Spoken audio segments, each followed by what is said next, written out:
पावले पावले तुझे आम्हा सर्व, तुझा नको भाव होऊ देऊ. तुकोबा देवाला म्हणतात, देवा मला आता तुझे सर्वस्व पावले आहे. तू प्रत्येक ठिकाणी आहेस हा विश्वास मला मिळाला आहे.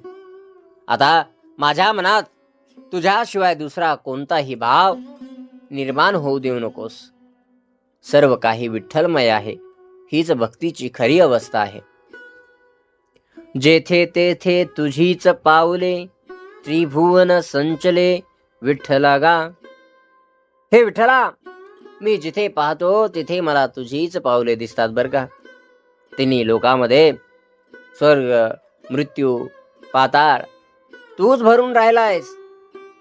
जसे समुद्राच्या लाटा जिकडे पहावे तिकडे पाणीच असते, तसे या सृष्टीत जिकडे पहावे तिकडे तूच संचले, म्हणजे तू व्यापलेला आहेस.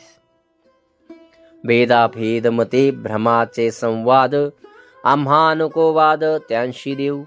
जगामध्ये लोक माझा देव श्रेष्ठ की तुझा, हे माझे की तुझे, असा भेदाभेद, अशा भेदाभेदाच्या वादात गुंतलेले असतात. तुकोबा म्हणतात, हे सर्व संवाद म्हणजे केवळ भ्रम आहेत. देवा मला अशा व्यर्थ वादांमध्ये पडू देऊ नकोस. सत्याचा अनुभव आल्यावर शब्दांचे खेळ संपतात.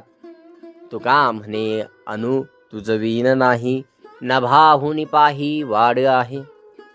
तुकोबा ईश्वराच्या व्याप्तीचे वर्णन करताना म्हणतात, या सृष्टीतील लहानात लहान अणु देखील तुझ्याशिवाय नाही, आणि तुझे स्वरूप इतके अफाट आहे की ते नभाहुन म्हणजे आकाशापेक्षा मोठे आहे. विठ्ठल हा सूक्ष्मही आहे आणि विराटही आहे.